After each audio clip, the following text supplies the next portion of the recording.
We welcome you to the Ventura County SELPA's Pathways to Success Dispute Prevention and Resolution series.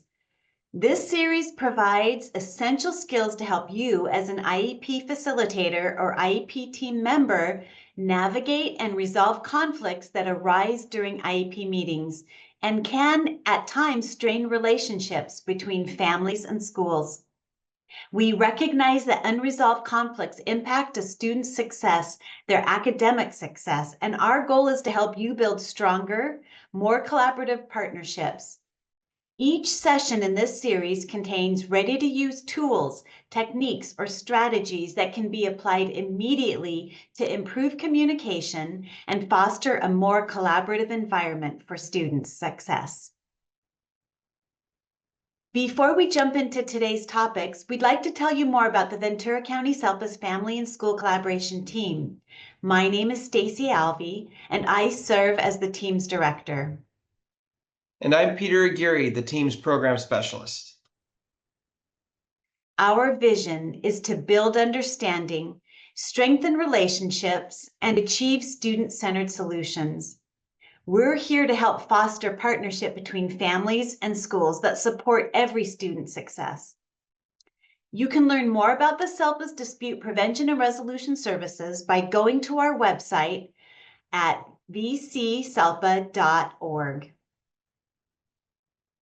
In addition to serving districts and chartered programs within the Ventura County SELPA, Ventura County SELPA serves as a California Special Education Resource Lead in Dispute Prevention and Resolution, known as Pathways to Partnership, along with our grant partners, the Tehama County SELPA, as well as serving as a technical assistance provider in ADR for the California Department of Education. Your dedication to learning dispute prevention and resolution skills is an investment in the future of our students and schools. By applying these skills, you enhance relationships, you foster collaboration, and reduce the emotional and financial impacts of conflicts. You may find that you already use some of these skills in your daily interactions with students and families. Combining your existing skills with new ones can make meetings more welcoming and productive while helping to prevent conflict-related strain. Here, you can see all of the presentations in this deconstructed IEP facilitation series. We've taken the essential topics of a 2-day formal training and broken it down into manageable virtual presentations. You can access registration for each of these sessions through the Ventura County SELPA's Professional Development Padlet, which you can access by clicking on the title of this slide. This presentation will be available once the recorded video has been uploaded to the Ventura County Office of Education's YouTube channel and placed under the video description. Your feedback, as always, is extremely important to us. We truly appreciate your willingness to complete a very brief survey at the end of this presentation. So now, let's get started. All right, well, thank you, Stacy. Last session, we discussed the foundations of facilitation, exploring the facilitator's role, how conflict can be present even in teams with a strong relationship, and the importance of all IEP meeting participants understanding and communicating their roles. Today, we'll build on those foundations by focusing on key elements of effective facilitation, which includes neutrality and impartiality within the role of the facilitator, and how various conflict styles can impact collaboration. So as a result of this presentation, you will have a clear understanding of the key elements of facilitation, which will include understanding the importance of the facilitator neutrality and impartiality. Second, learning the techniques that will help you remain neutral and impartial as you function as the facilitator. And finally, you will understand the different conflict styles. Specifically, you will reflect on your own conflict style and how the various conflict styles may operate within a group dynamic and how these styles can impact collaboration. In our past session, we highlighted the important role that the facilitator holds in the IEP meeting process. They support the group and ensure that each participant is not only listened to, but also feels heard. See, the facilitator accomplishes this by utilizing active listening skills, modeling the behavior for the group through their actions. The facilitator may also help set the group up for success by supporting participants in developing their own active listening skills. We'll discuss these skills more specifically in next month's presentation, but we felt it would be important to just touch on that now because it's such a core skill that the facilitator has. Additionally, the facilitator uses active listening and facilitative techniques to ensure everyone has a mutual understanding for the items being discussed. And so when we talk about mutual understanding, that means that every participant comprehends and feels informed about the topics, including the positions and viewpoints of others. This understanding is critical for people to know what they are agreeing to as a discussion or decisions that are being made in the IEP, and is especially important when the group attempts to resolve disagreements. See, you can't work collaboratively if people don't understand what's being discussed. Lastly, the facilitator supports the group through collaborative decision-making with the goal of helping the group reach consensus. When operating as the facilitator, their role is strictly to support the process, not to weigh in on the specific decisions or direction that the IEP team will take. This may raise a common question. Well, what if I'm both the facilitator and the case manager? How can I not share my opinion? We will address this dual role paradigm later and highlight how in this training, we'll highlight that and how you can support the group while playing two different roles. So all three aspects of the facilitator's role are built upon the pillar of neutrality. It is essential that the group perceives the facilitator's role as neutral. This perception is key for them to feel the process offered equal support and opportunity to participate, ensured that all voices were heard in the meeting, and allowed true collaboration to occur. To truly understand how to deliver neutral support through the role of a facilitator, we need to dig deeper into what neutrality is. This brings us to the core distinction between the internal and external behaviors of the facilitator. The facilitator role rests on two distinct yet connected components: neutrality and impartiality.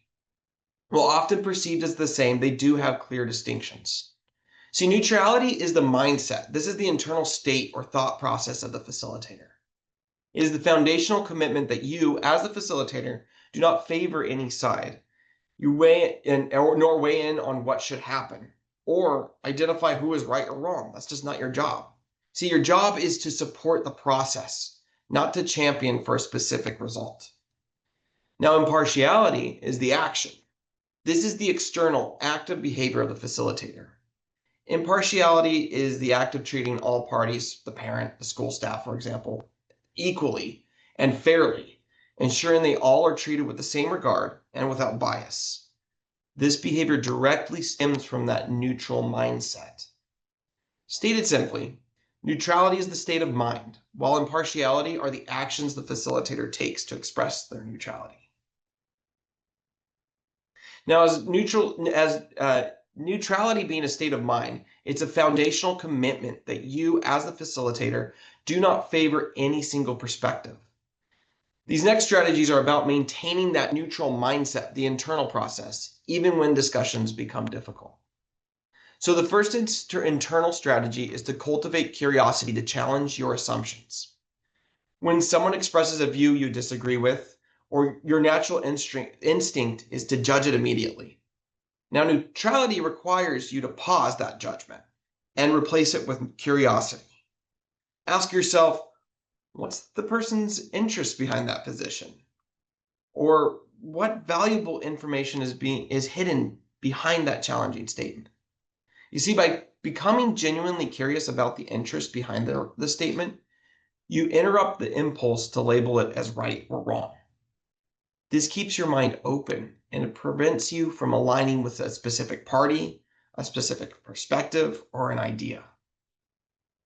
Next, you need to identify and address your blind spots. A blind spot is a personal bias or preference that you aren't even aware of. For example, you might subconsciously give more weight to the opinion of someone who speaks professionally rather than someone who speaks emotionally. If you don't know your biases, they will secretly drive your thoughts and sabotage your neutrality. So before a meeting, spend time reflecting. Ask questions like to yourself, like what topics irritate you? Whose perspective do you naturally lean towards? Acknowledging your internal biases is the first and crucial step to stopping them from compromising your neutral mindset. Third, pay attention to your body and recognize your physiological responses. Your body is often the first to tell you when your neutrality is threatened or that you're starting to venture into a spot where you may not be as neutral. Do your palms start sweating? Does your jaw tighten? Does your heart rate increase? These are signals that a discussion could be triggering a personal bias or an emotional reaction in you. Once you recognize that physiological signal, the heat or maybe the tension in your body, that's your cue. It'll be important to implement our final, powerful internal strategy for restoring your neutral mindset. And that critical internal strategy is the technique known as going to the balcony.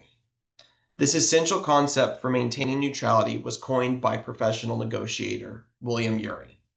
So he highlighted this technique as a vital way to take a step back when you feel yourself about to respond emotionally or being pulled into the drama of a discussion. The instruction is literal.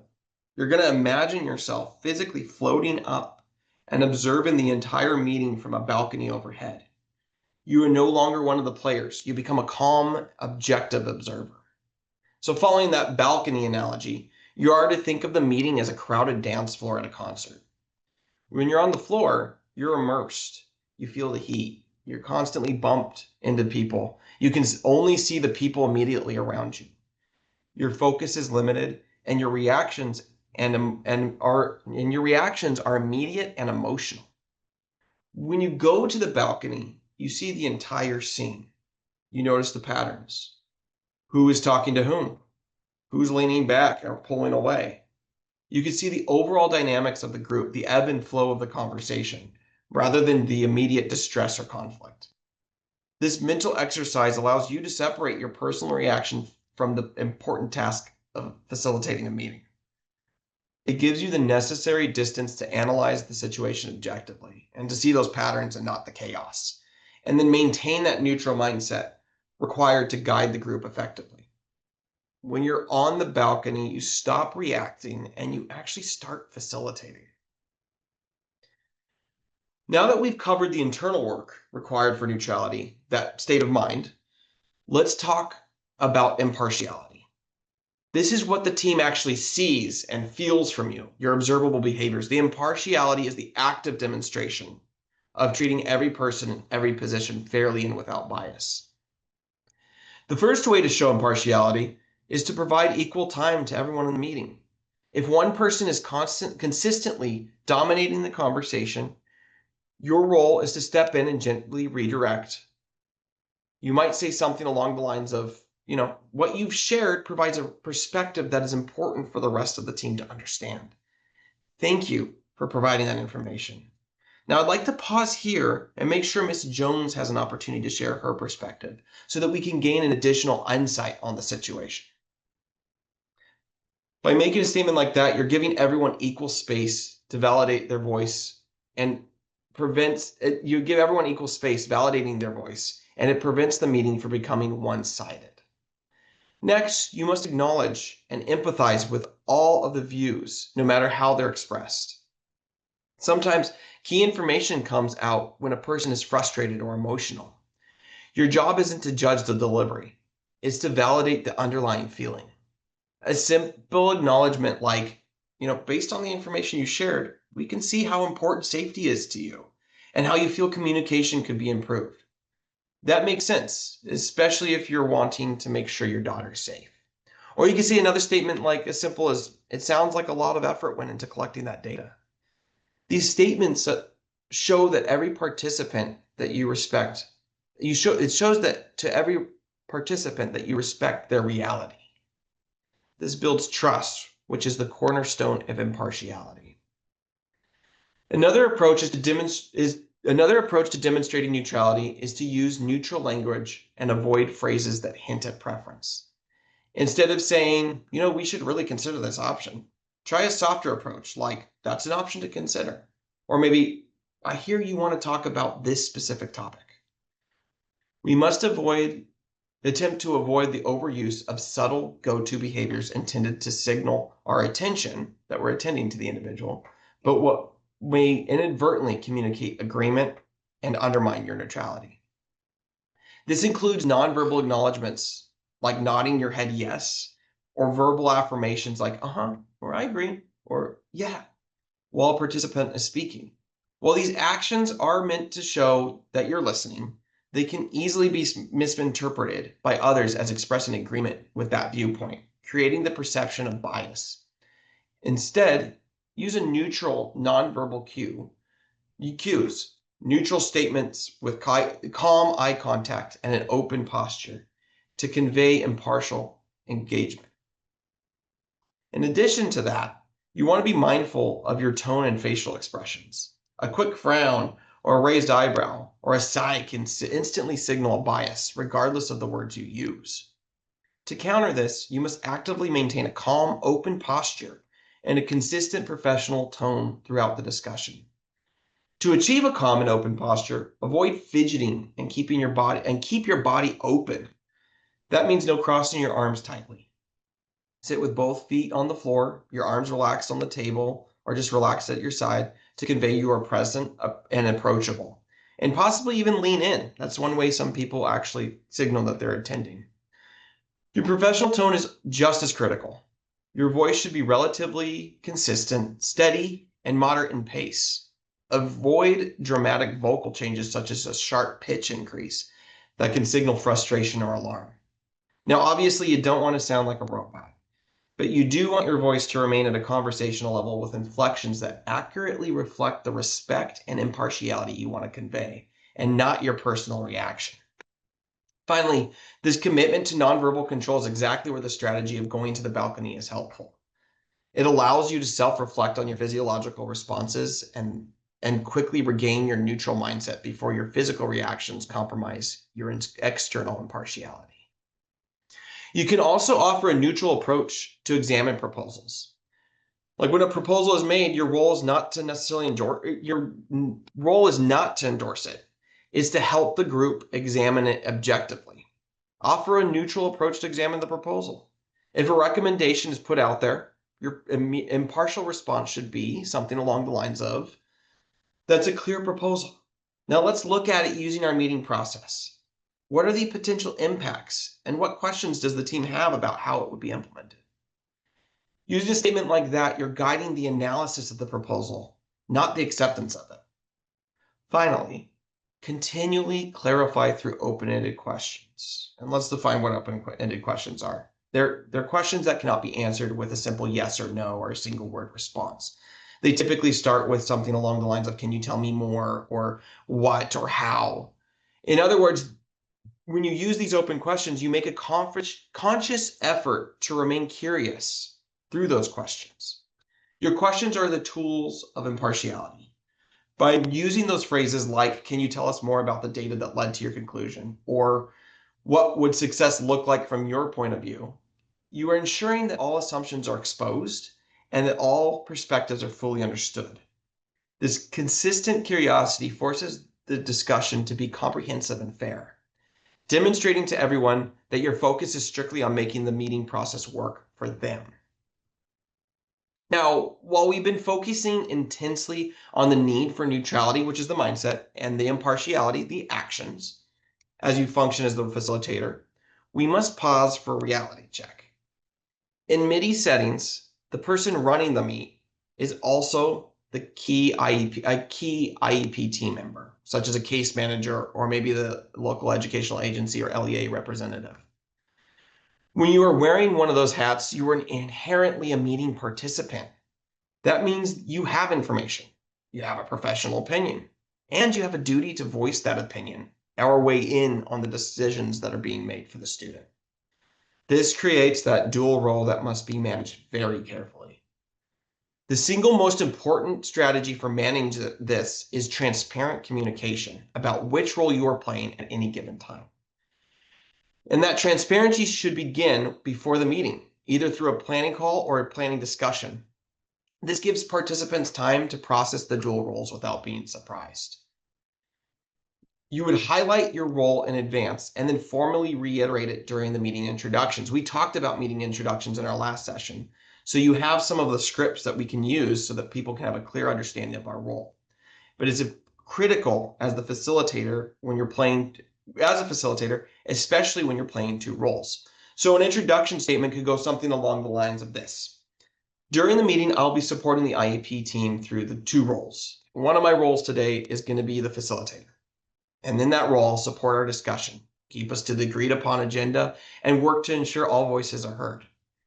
But I'm also here as the case manager for the student, and I'll be providing key data and making professional recommendations. Throughout the meeting, I will let you know when I'm stepping out of my role as the facilitator and into the role as the case manager. With a statement like this, you are instantly signaling that the IEP meeting process is managed from a neutral perspective as a facilitator, and that at times you'll be stepping into that IEP meeting role to provide your expertise. Now, in addition to that, another critical step is announcing, like you highlighted in the introduction, you're going to announce your shift in the roles during the meeting actively. So you must verbally highlight when you're stepping out of that neutral facilitator role to offer an opinion as a participant. So for example, when the team is maybe discussing accommodations, you will explicitly label your move. You'll say, I'm going to step out of my role as a facilitator and step into my role as the case manager. And based on the information provided, I'd recommend that the student receive extra time on his tests as part of his accommodations. Okay, so once you make that statement and you switch back to the facilitator role, announce your return. So it could go something like this. Now, I'm stepping back into my role as a facilitator. I want to make sure that we have agreement with the proposal before moving on to our next agenda item. By making those statements and labeling the role you operate from, you maintain that transparency necessary for all participants to trust the meeting process and that trust the meeting process, your neutrality, and that you remained impartial. Okay, so Peter just discussed the intricate dynamics of internal neutrality, that challenge of managing dual roles, such as the facilitator. So now let's take a deeper look into fostering self-awareness, the foundational and hallmark component of facilitation. We review this concept through the lens of conflict management styles. And in addition to addressing our own conflict styles as facilitators, we'll also consider the importance of recognizing the conflict styles of IEP team members and how those styles can impact relationships and ultimately on agreements. We call that the group dynamics. So let's take a look at the next slide. Developed in the early 70s, the Thomas Kilmann conflict model identifies 5 primary styles for addressing conflict, which are defined by 2 dimensions, assertiveness and cooperation. And although most people agree on what the term cooperation means, it's less likely that people agree on the meaning of assertiveness, which some people see as negative, but it's really not. Being highly assertive means prioritizing and actively advocating for needs, opinions, and goals while still respecting the rights and needs of others. It involves direct, honest, and clear communication to reach resolution through open dialogue. Our conflict management styles are developed over time, and they're influenced by our environments and our temperament. It's a fluid process, and how you respond to conflict as a leader, a parent, a consumer, a partner, for example, these will differ. In fact, your style for dealing with conflict may differ in the moment based on how threatened you may feel in any given situation. This model remains a valuable tool for facilitators who wish to understand group dynamics and serves as a reflection tool as you examine your conflict engagement style, because they have the potential to negatively impact your neutral stance. in the spirit of developing self-awareness and to help you develop a better understanding of each of the conflict styles, we're providing the link to the simple assessment in the webinar chat for those of you joining us during the live webinar. And for those watching the recording, you can access the conflict styles assessment through the link in the video description below. Feel free to complete the assessment, which is based on the Thomas Kilmann inventory. You can do that now. You can pause the video or you can download it and take it after the presentation. This will help you gain insight into the dominant way you tend to respond in high conflict situations. It's important to understand nobody operates from one single conflict style, and you're going to discover that you operate probably in all 5 styles to some degree. It just depends on the situation you're in. We encourage you to approach the assessment with an eye towards how you tend to respond to conflicts in an IEP meeting. Okay? Let's explore each style to understand their potential impact on the success of the IEP meeting. So let's take a look at the next slide. The competing style is marked by a high level of assertiveness and low cooperation. This style is employed when an individual believes they're correct and they seek to defend their position, or they just simply wish to win. While this approach can be beneficial for quick and decisive actions, they inherently lack neutrality. And when functioning in dual roles as both a facilitator and a team member, think about it, because trying to convince a parent of a recommendation can compromise neutrality, as it clearly indicates that we have a bias. This can lead a parent to become more defensive and resistant to collaboration. So let's take a look at the next style on the next slide. The avoiding style is characterized by a low level of assertiveness, meaning we're not sharing our opinions, we're not sharing what we want, we're not sharing information that we have. And it also is characterized by a low level of cooperation, meaning we don't want to listen, we don't have an intention of changing our position. When in this style, individuals prefer to disregard the issues at hand. So as facilitators, you might find yourself in uncomfortable situations, perceiving maybe rising tensions, but you want to ignore it because you have a hope that the situation will resolve itself. When you recognize that you're operating in an avoidant manner, it will be helpful to lean into trusting in the process. Trusting that actually when you put in place the tools and the strategies you've learned, that they actually work and you can explore the conflict safely and in a manner that provides results. Conflicts don't just go away, right? But needs that are met do. So another example could be that you see team members who avoid important discussions in favor of, quote unquote, moving forward quickly because they don't want to engage in a conversation where they think the position may be unchangeable. This approach often leads to unresolved issues and growing resentment. A skilled facilitator will address a need to not move on too quickly because they've identified that there's issues that haven't been fully explored. As you proceed through this series, you'll learn strategies to manage disagreements, as well as strategies to help move a team back to a place of conversation and exploration when it seems team members are leaning hard into a dominant or at times unproductive conflict management style. So let's continue. The accommodating style is defined by low level of assertiveness, but high cooperation. It's really when operating from this style, as a facilitator, you may want to be seen as highly cooperative rather than assertive, or sometimes people misunderstand and think that it may seem that they're being aggressive. Facilitators may rush to other topics without ensuring a comprehensive shared understanding, or may not challenge team members as they move towards agreements too quickly that could potentially be harmful at worst and not helpful at best for students. An accommodating approach may be useful, however, and this is important to understand, when a decision is low stakes and you want to help move the team along because of time.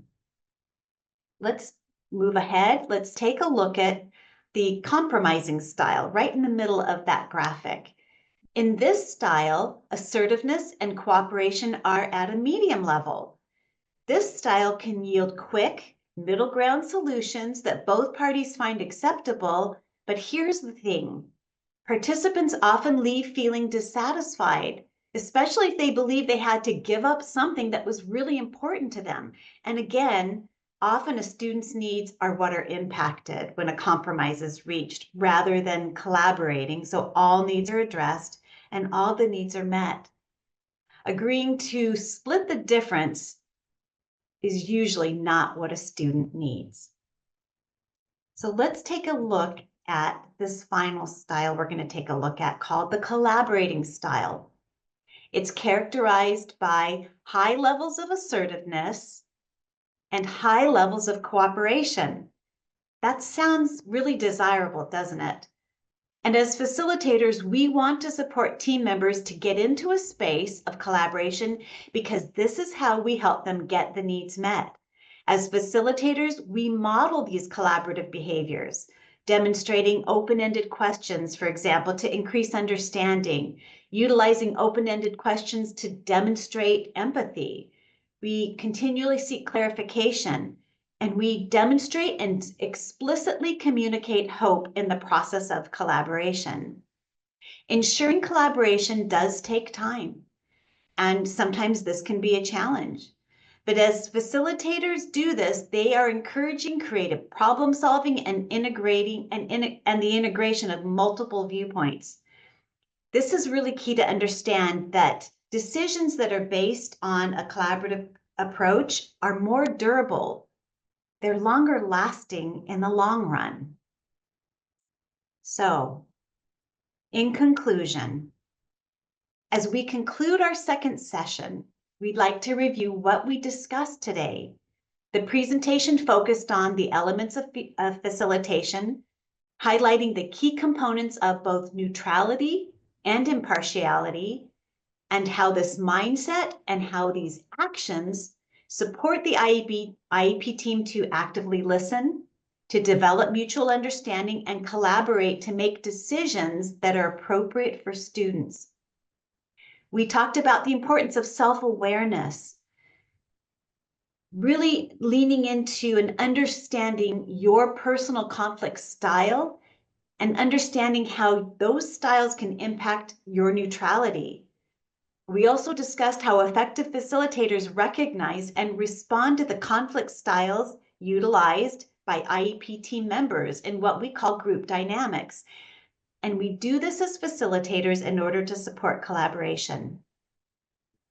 Our next session will be on the power of listening, where we're going to examine the elements of listening, which are a little bit more complicated than a lot of people realize. And we're going to provide you with ways to increase your ability to truly listen and provide you with the ways to encourage team members to actively listen to each other in order to build understanding and increase trust. We want to thank you for taking just a few seconds, literally, it shouldn't take long, to complete the survey that's linked in the chat if you're watching the webinar live, and we'll provide access to that in the presentation that will be uploaded to the YouTube channel. So if you'd like to provide additional feedback, you of course also always have the ability to do that, and we welcome that. Your feedback helps us to tailor future presentations and helps us to identify any content areas you'd like to address. Thank you again for being with us today. We appreciate your time. We know that you're busy. There's lots of demands on your time and that you chose to be with us today. We truly appreciate your feedback. We appreciate you being here, and we look forward to seeing you at our next presentation.